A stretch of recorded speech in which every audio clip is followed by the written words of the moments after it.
Good evening and welcome to another session of Parent University.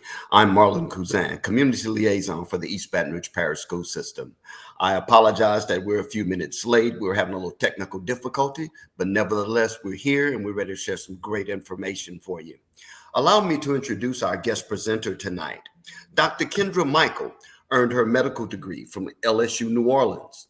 She completed her pediatric residency at UTMB in Galveston, Texas. She has been working as a general pediatrician at the Oxnard Prairieville Clinic for the past 13 years. She enjoys working in the community and, of course, spending time with her husband and two sons. And I obviously need some new glasses. I have to take them off to be able to read, but put them on to be able to see you. But nevertheless, Dr. Michael, thank you so much for taking time out of your busy schedule to be with us tonight and share your wealth of knowledge as it pertains to monkeypox. Okay. Thank you guys so much for having me. I'm just going to give you guys a brief overview of monkeypox and what you guys need to know. As Mr. Cousin said, I am Dr. Michael, and I'm a general pediatrician. So we'll just kind of do some quick overall facts, and I'll be happy to take questions at the end, okay? So basically, this presentation will give you an overview of what monkeypox is, how it's transmitted, some symptoms, incidence and prevalence, kind of what we need to know about monkeypox in kids, as well as prevention, and then also treatment and management. So, in general, monkeypox is a DNA virus that was part of the family of with cowpox and smallpox.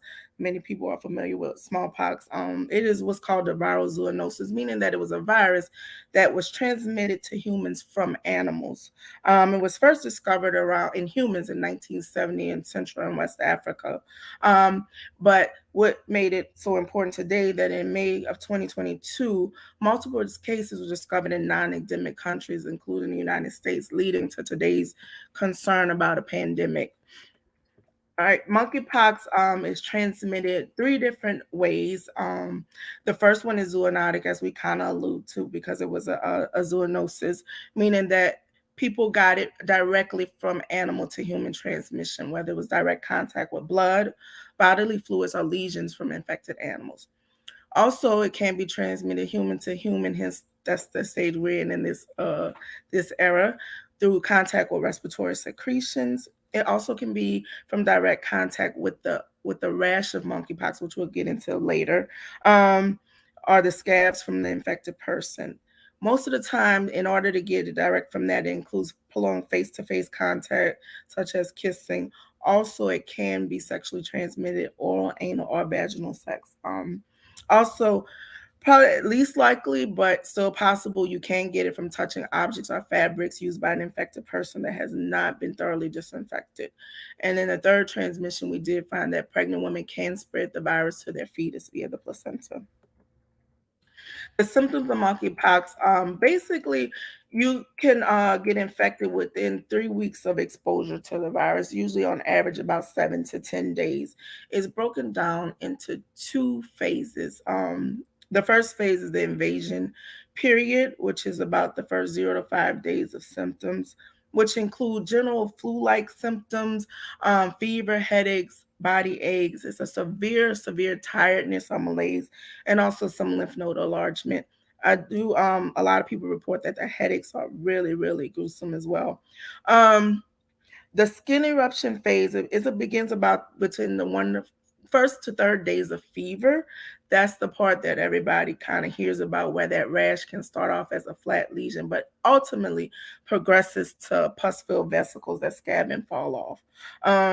That can last about 2 to 4 weeks, and those lesions typically have been concentrated more on the face, but can be on extremities and genitals in addition to the oral mucosa, such as the mouth, the tongue, the throat. And this slide basically just shows the pictures.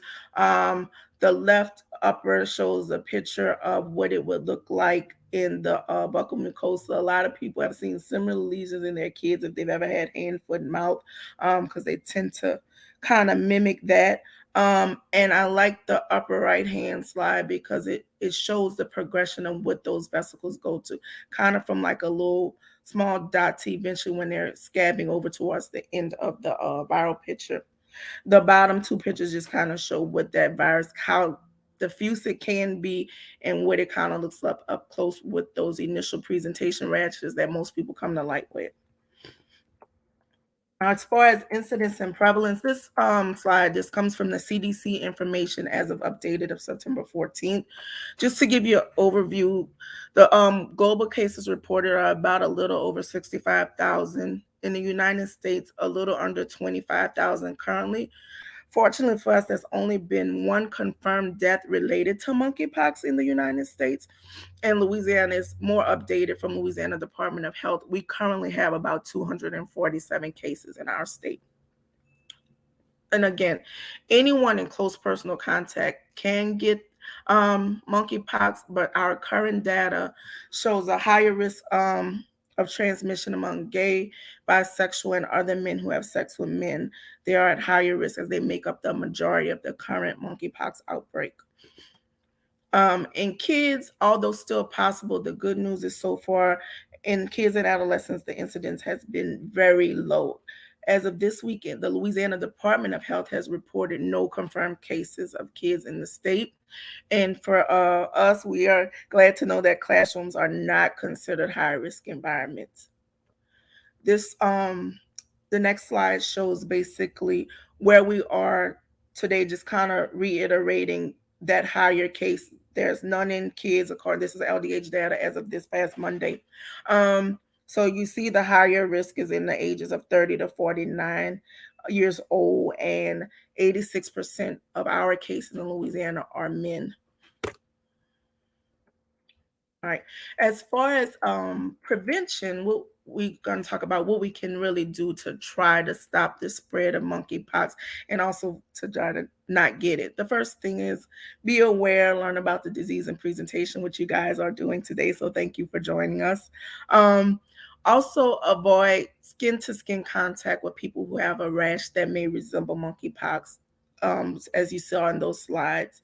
We're also recommending avoiding sexual contact because that seems to be a higher risk of spread as well. If you are anyone known to be suspected or infected with monkeypox, we ask you to avoid sexual contact with them. Also, avoid contact with objects such as sharing of utensils or beddings. Hallmark of any disease, we can't stress this enough, in our population, wash hands often, especially before eating or touching your face. And also, if you do think you have symptoms, we also ask that you isolate to help prevent the spread of others, like avoiding crowded spaces, saunas, bars where there's a lot of skin contact. Also, under prevention, we talk about the vaccines. There are some promising vaccines when it comes to the monkeypox outbreak. There are two kind of in use right now. The primary one in the United States is the JYNNEOS vaccine. It was approved initially for the prevention of smallpox, and now because those viruses are in the same family and similar, they are using it for prevention of monkeypox. It is a 2-dose series, administered 28 days apart, and you're considered effectively vaccinated 14 days after the second dose. That one can be given to. The other one, the ACAM 200 vaccine, is not as commonly used in the US. It's still there, but it's not as used because of higher risk of side effects. It is a single dose, and you're considered vaccinated after 28 days from dose completion. That one is not recommended for infants under 12 months. The reason everybody can't get the vaccine is just because it's a limited supply. So here in Louisiana, there are specific criteria. Each criteria varies state by state, but I'll show you Louisiana's criteria for who the vaccination is recommended for and available for currently. So our criteria are people who meet any of these categories. So who can get vaccinated? Gay or bisexual men or transgender people who are sexually active with more than one partner, people with HIV who are HIV positive or are receiving meds to prevent HIV, such as the PrEP medicines, any IV drug users, people who receive money for goods for sex, any people that work at establishments where sexual or intimate activities occur, such as bathhouses or saunas, Also, clinicians and lab personnel with high occupational exposure, particularly our people who are running those samples for monkey swab testing. And of course, anyone determined to be at risk by a healthcare provider. As far as when to get tested and what you should do, if you, of course, you should be tested if you develop classic symptoms of monkeypox, as we described, as far as the rash. If you just develop a rash that you're not sure is monkeypox and you know you've had a close exposure or in that high risk population, you definitely should be tested. Tested involves basically obtaining a swab from one of the lesions that you would present with. We are recommending that everybody isolate until all test results are confirmed to prevent further spread. If test results are positive, you have to stay isolated 2 to 4 weeks until all lesions are healed. That means completely crusted over, scabbed, and sloughed off. We recommend that if you had to go out or if you're in a household with other people that are not infected, that you wear a properly fitting mask and you cover all lesions with loose clothing. We do recommend if there's positive tests that you report to LDH just to kind of get some contact information to verify any potential contacts that need to be tested and to disinfect all common surface areas in the household or if you're sharing a dorm or anything with somebody. There is one medicine that they are using to treat uh, monkeypox. It's called tecovirimat or TPOX. That's the easier one for me to say. It is an antiviral drug that was approved by the FDA to treat smallpox.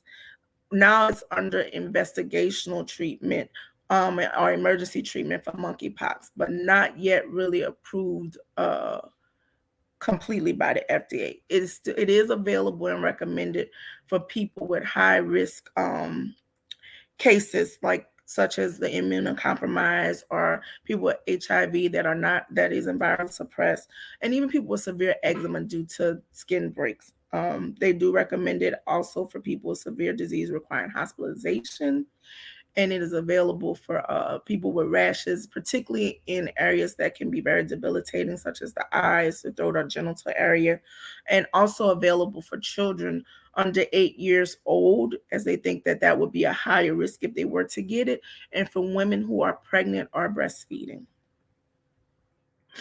So wrapping it up, just kind of some points about school health, because I know we're parents and talking about our kids and our concern is how can we take care of them. It's just basically being aware that monkeypox continues to be an ongoing health concern and anyone can get it. But fortunately for us, the incidence continues to be low in kids. But if a kid has known or suspected contact with an infected individual, and they develop symptoms such as a fever or rash, they should be tested. And those kids are recommended that they should isolate while waiting test results. So those are the kids that should not be in school. If they were exposed but they have no symptoms, they can be at school and they should be monitored for 21 days for symptoms. In the event that there was a positive in the school, again, we recommend that LDH should be notified, and it's just right now standard classroom cleaning procedures are recommended. There's no need to quarantine any other students in the class at this point because we don't consider that a high risk contact environment. Okay. So that's kind of my sources here. I got most of my information from the CDC and the Louisiana Department of Health, and I'm going to turn it over to my moderators to see if you have any questions. And thank you guys for listening. That's it.